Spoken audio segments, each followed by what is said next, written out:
নির্বাচন ঘিরে মোট ৯ দিনব্যাপী আপিল শুনানি সমাপ্ত করেছে ইসি। শেষ দিনে মোট ৬৫টি আপিল আবেদনের শুনানি হয়।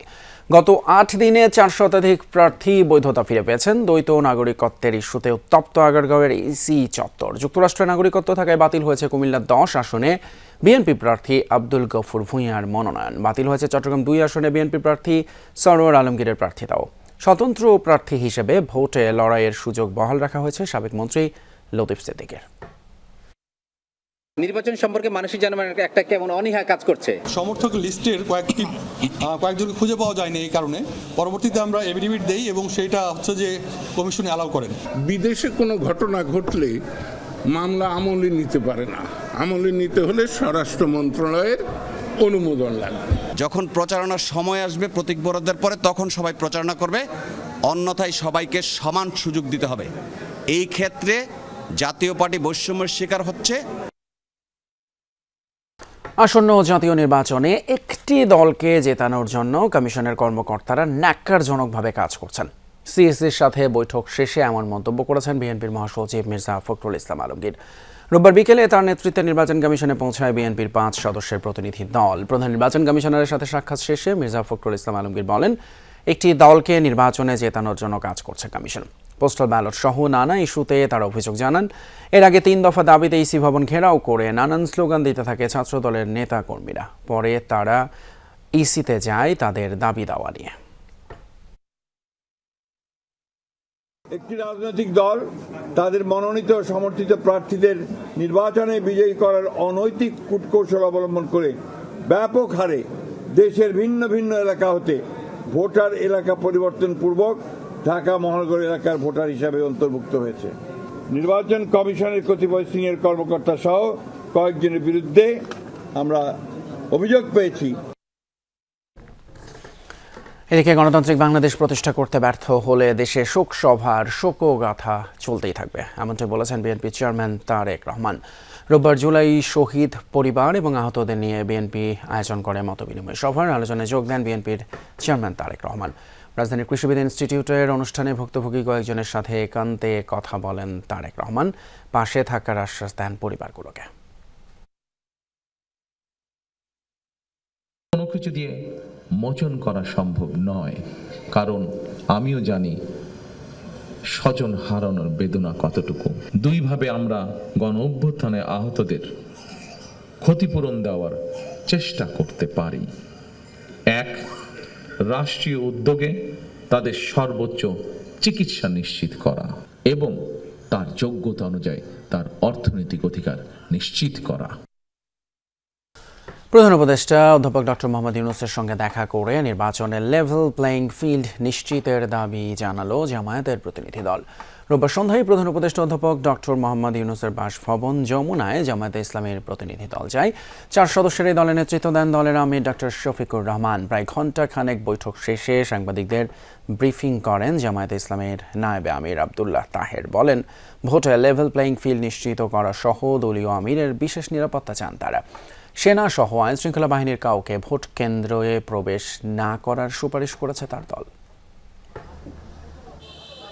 কোন একটি দলের পক্ষ থেকে ইলেকশন কমিশনে গিয়ে চাপ সৃষ্টি করার চেষ্টা করছে, যাতে করে এই সমস্ত ত্রুটির কারণে যাদের নমিনেশন বাতিল হিসাবে গণ্য হওয়ার কথা সেটা যেন করা না হয়। আমরা খুব স্পষ্টভাবে আজকে বলতে চাই যে কোনো ধরনের চাপে নতি স্বীকার না করে আরপিওর যে নিয়ম আছে সেই নিয়মের ভিত্তিতে যেন বৈধ এবং অবৈধ বিষয়টিকে ফয়সালা করা হয়।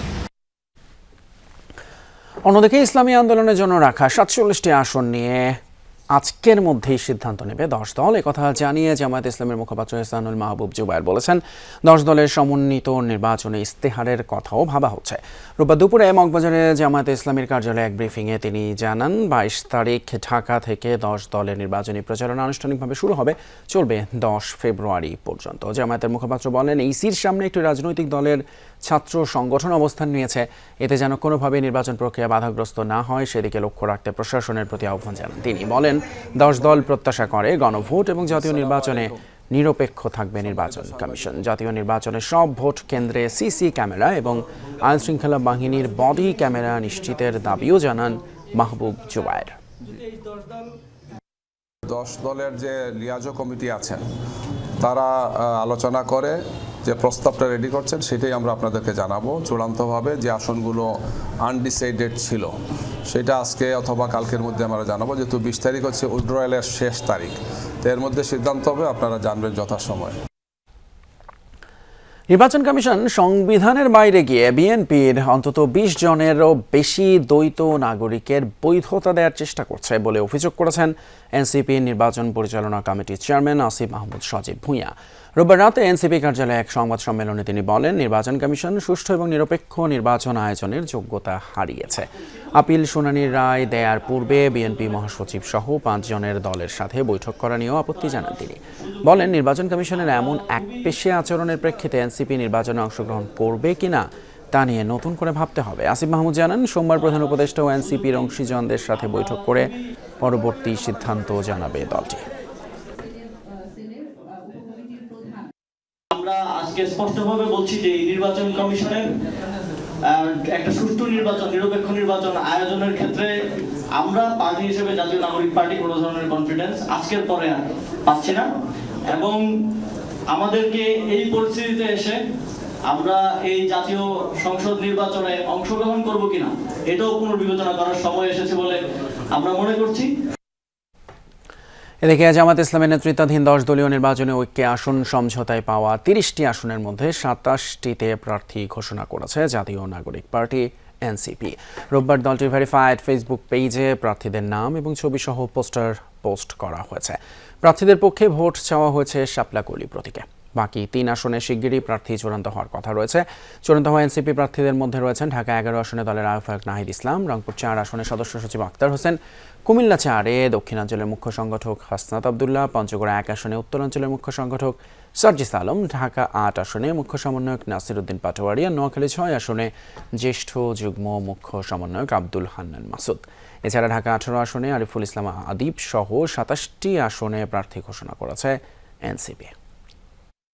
মোহাম্মদপুরে মাহমুদুর রহমান সৈকত সহ 9 জনকে হত্যায় শেখ ফজলে নূর তাপস, জাহাঙ্গীর কবির নানক সহ 28 আসামির বিরুদ্ধে অভিযোগ আমলে নিয়ে গ্রেপ্তারি পরোয়ানা জারি করেছেন ট্রাইব্যুনাল।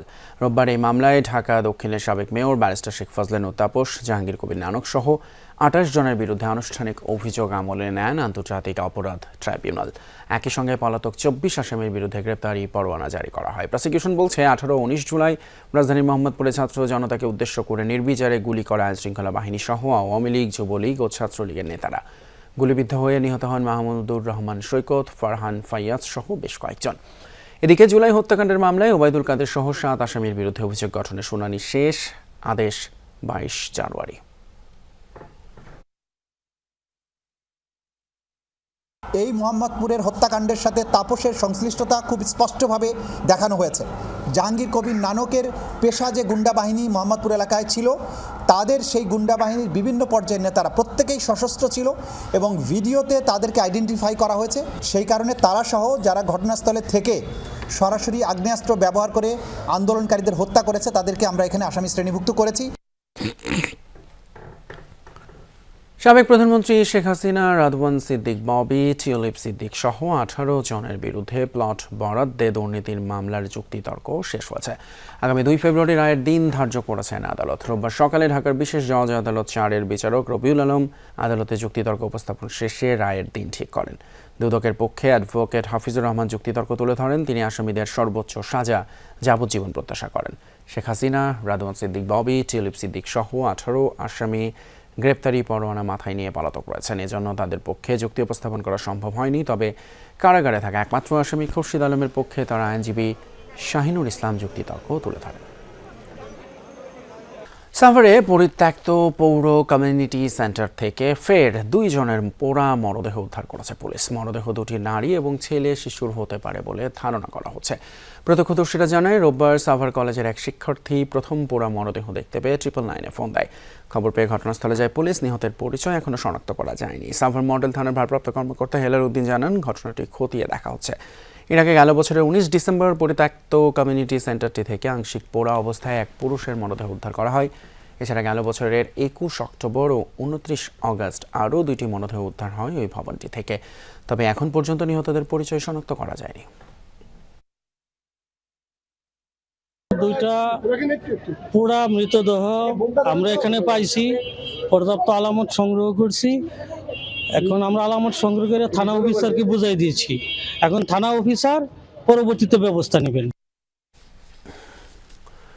নারায়ণগঞ্জের সিদ্ধিরগঞ্জে খালে ভাসতে থাকা একটি ড্রামের ভেতর থেকে একজনের মরদেহ উদ্ধার করেছে পুলিশ। রোববার সকালে দক্ষিণ কদমতলীর নয়াপাড়া খাল থেকে ড্রামটি উদ্ধার করা হয়। সিদ্ধিরগঞ্জ থানার ওসি আব্দুল বারিক জানান, নারায়ণগঞ্জ সিটি কর্পোরেশনের 7 নম্বর ওয়ার্ডের খালে ড্রামটি ভাসতে দেখে স্থানীয়রা। সন্দেহ হলে পুলিশে খবর দেয় তারা। পরে ড্রামটি তীরে এনে খোলা হলে তার ভেতর পাওয়া যায় মরদেহ। নিহতের শরীরে আঘাতের চিহ্ন রয়েছে। মরদেহের আঙুলের ছাপ নিয়ে প্রযুক্তির সহায়তায় নিহতের পরিচয় শনাক্ত করা হয়েছে। তার নাম মোহাম্মদ আলী, বাড়ি ভোলার চর ফ্যাশনে। মরদেহটি ময়নাতদন্তের জন্য নারায়ণগঞ্জ জেনারেল হাসপাতালে পাঠানো হয়েছে। হত্যায় জড়িতদের শনাক্তে কাজ করছে police.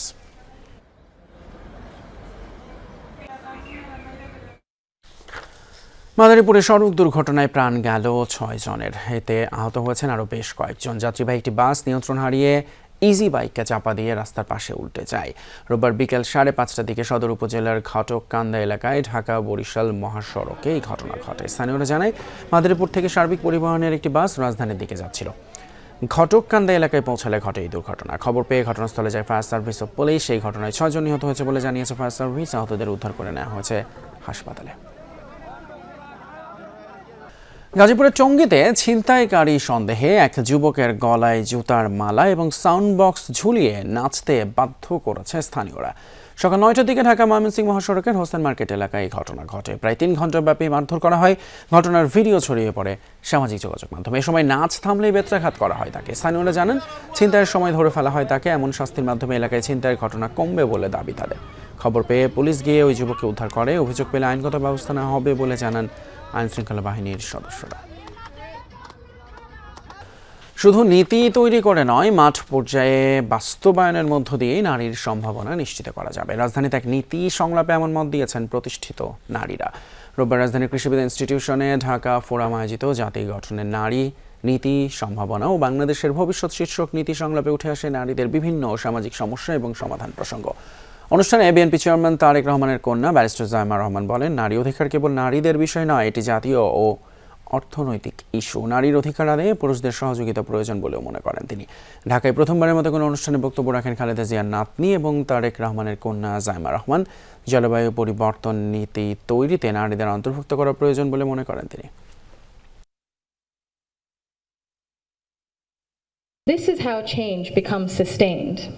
When men confront in our lives, in our homes, unconscious bias honestly and model their behavior through respect and action, they create space for women not just to survive but to thrive. গণভোটে হ্যাঁ জয়যুক্ত হলে গণ অভ্যুত্থানে যে পরিবর্তনের আকাঙ্ক্ষা তৈরি হয়েছিল তা আনুষ্ঠানিকভাবে যাত্রা শুরু করবে, এমন মন্তব্য করেছেন পরিবেশ উপদেষ্টা সৈয়দা রিজওয়ানা হাসান। রোববার সন্ধ্যায় রংপুর শিল্পকলা একাডেমির মিলনায়তনে গণভোট কার্যক্রম এবং মতবিনিময় সভায় এসব বলেন তিনি। এ সময় তিনি আরও বলেন, নির্বাচনের জন্য সবাই প্রস্তুত। গণ অভ্যুত্থানের প্রধান আকাঙ্ক্ষা ছিল পরিবর্তন, অন্তর্বর্তীকালীন সরকারের ম্যান্ডেট, সংস্কার, বিচার ও নির্বাচন। সংস্কার প্রশ্নে অভিজ্ঞদের দিয়ে সরকারি প্রভাবমুক্তভাবে সংস্কার কমিশন থেকে মতামত নেওয়া হয়েছে বলে জানান পরিবেশ উপদেষ্টা। যদি এই গণভোটে হ্যাঁ জয়যুক্ত হয়, তাহলে জুলাই যে পরিবর্তনের স্বার্থে হয়েছিল, পরিবর্তনের লক্ষ্যে হয়েছিল এবং জুলাই পরবর্তী সময়ে মানুষের মধ্যে যে পরিবর্তনের আশা জেগেছিল, সেটার আনুষ্ঠানিক যাত্রা শুরু হবে। বিচার বিভাগের স্বাধীনতার জন্য শতভাগ উদ্যোগ নিয়েছে অন্তর্বর্তী সরকার। দলীয় স্লোগান দিতে পারলেই এখন আর বিচারক হওয়া যাবে না, এমনটাই বলেছেন আইন উপদেষ্টা আসিফ নজরুল। রোববার রাজধানীর সিডপে আবারও এক আলোচনা সভায় বক্তারা জানান, দেশে 43 লাখ মামলা বিচারাধীন। আইনের শাসন প্রতিষ্ঠায় বাংলাদেশের অবস্থান 125। দক্ষিণ এশিয়ায় আফগানিস্তান ও পাকিস্তান ছাড়া সবার পেছনে বাংলাদেশ। এজন্য রাজনৈতিক অপসংস্কৃতিকেই দায় দেন তারা। অনুষ্ঠানে আইন উপদেষ্টা বলেন, বিচার বিভাগের স্বাধীনতার সুফল পুরোপুরি পেতে উচ্চ আদালতেও কিছু সংস্কার দরকার। রাষ্ট্রের সব প্রতিষ্ঠানের সহযোগিতা ছাড়া দেশে আইনের শাসন প্রতিষ্ঠা সম্ভব নয় বলে মন্তব্য তার।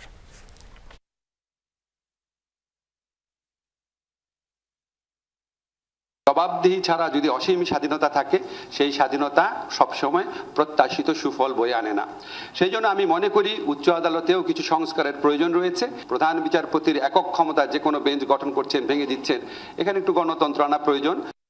বাংলাদেশের আকাশ এবং মহাকাশ শক্তি বিষয়ক গবেষণা ও নীতি নির্ধারণের সহায়তার লক্ষ্যে আনুষ্ঠানিকভাবে যাত্রা শুরু করেছে Bangladesh centre for air and space power studies BCASPS। রোববার সকালে বিমান বাহিনীর সদর দপ্তরে এক অনুষ্ঠানে আয়োজনে প্রতিষ্ঠানটির উদ্বোধন করেন বিমান বাহিনীর প্রধান air chief marshal Hasan Mahmud Khan. এ সময় তিনি BCASPS এর ওয়েবসাইটের উদ্বোধন করেন। প্রধান অতিথির বক্তব্যে এয়ার চিফ মার্শাল বলেন, আকাশসীমা ও মহাকাশ সক্ষমতা নিশ্চিত করা দেশের সার্বভৌমত্ব ও নিরাপত্তার জন্য অত্যন্ত গুরুত্বপূর্ণ। পরিবর্তনশীল বৈশ্বিক প্রেক্ষাপটে বিমান ও মহাকাশ শক্তি, জাতীয় নিরাপত্তা এবং টেকসই উন্নয়নের মধ্যে ঘনিষ্ঠ সম্পর্ক রয়েছে। অনুষ্ঠানে জানানো হয়, BCASPS এয়ার স্পেস পাওয়ার বিষয়ক গবেষণা, বিশ্লেষণ এবং নীতি নির্ধারণের পরামর্শ দেবে। ইউনাইটেড আরব আমিরাতের বাংলাদেশ এম্বাসির উদ্যোগে খুলনার পাইকগাছায় দুস্থদের মাঝে খাবার ও শীতবস্ত্র বিতরণ করা হয়েছে। রোববার দুপুরে উপজেলার কপিলমুনি শ্রীরামপুর গ্রামের Zia primary health care centre প্রাঙ্গণে 2 শতাধিক পরিবারকে সহায়তা দেওয়া হয়। শীতবস্ত্র বিতরণ করেন বৈদেশিক সহায়তা বিষয়ক পরিচালক রাশেদ আল মাইল আল জাবি। পরে তিনি এলাকার মানুষের সাথে কুশল বিনিময় করেন। বাংলাদেশে আরব আমিরাতে সহায়তা অব্যাহত থাকবে বলে আশ্বস্ত করেন এই কর্মকর্তা। এ সময় সমাজসেবক খন্দকার এনামুল হক, বাংলাদেশ সংবাদ সংস্থা বাসোসের চেয়ারম্যান আনোয়ার আল দিন সহ অনেকে উপস্থিত ছিলেন।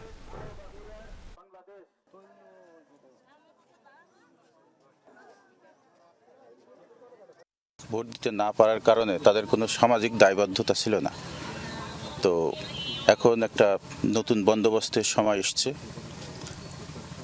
এই সময় আশা করি আমরা মানুষের ভাগ্যের একটা পরিবর্তন আসবে। ইউর পক্ষ থেকে, হেলাল আহমারের পক্ষ থেকে, হেলাল আহমার বলতে রেড ক্রিসেন্সের পক্ষ থেকে এই ফুড বক্স অ্যান্ড ব্ল্যাঙ্কেট এবং এটা হাদিয়া স্বরূপ রাষ্ট্রের পক্ষ থেকে উনি বিতরণ করতে আসছেন। দক্ষিণ এশিয়ার সর্ববৃহৎ শপিং ডেস্টিনেশন যমুনা ফিউচার পার্কে যাত্রা শুরু করেছে HK লাইফস্টাইলের নতুন শোরুম। রোববার যমুনা ফিউচার পার্কের লেভেল 3-এ শোরুমটির উদ্বোধন হয়। উদ্বোধন অনুষ্ঠানে প্রধান অতিথি হিসেবে উপস্থিত ছিলেন যমুনা গ্রুপের মার্কেটিং, সেলস অ্যান্ড অপারেশনসের পরিচালক ডক্টর মোহাম্মদ আলমগীর আলম। এছাড়াও উপস্থিত ছিলেন HK লাইফস্টাইলের CEO মোহাম্মদ হাসিব চৌধুরী সহ সংশ্লিষ্ট কর্মকর্তারা। উদ্বোধনীর সময় সকল উইন্টার কালেকশন পণ্যের উপর সর্বোচ্চ 40% পর্যন্ত ছাড় এবং সকল জুতো ও ব্যাগের উপর 20% ডিসকাউন্ট দেওয়া হয়। গ্রাহকদের সুবিধার্থে হোম ডেলিভারি, পণ্য এক্সচেঞ্জ পলিসি এবং সহজ কিস্তির সুবিধাও প্রদান করা হচ্ছে।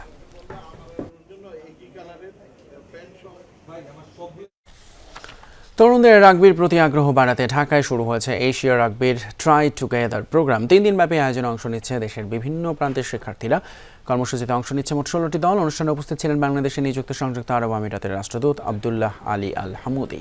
তিনি শিক্ষার্থীদের সাথে কথা বলেন এবং খেলাধুলার মাধ্যমে দলগত চেতনা ও অন্তর্ভুক্তির গুরুত্ব তুলে ধরেন। এশিয়া রাগবির এই উদ্যোগে তরুণ প্রজন্মের মধ্যে রাগবির প্রতি আগ্রহ ও দক্ষতা বাড়বে বলে আশা আয়োজকদের। Wonderful moment.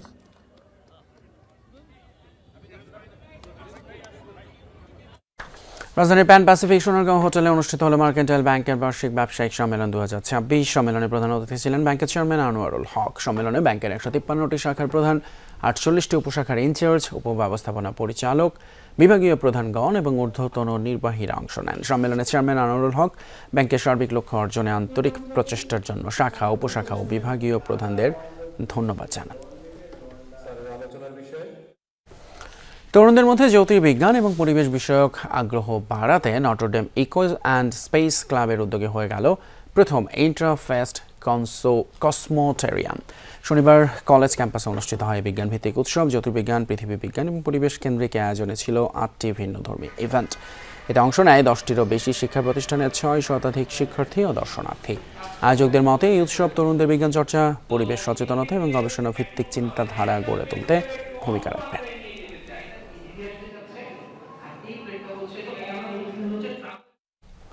দর্শক, এই ছিল আমাদের আজকে সব খবরের আয়োজন। এতক্ষণ সাথে থাকার জন্য ধন্যবাদ আপনাদের সবাইকে।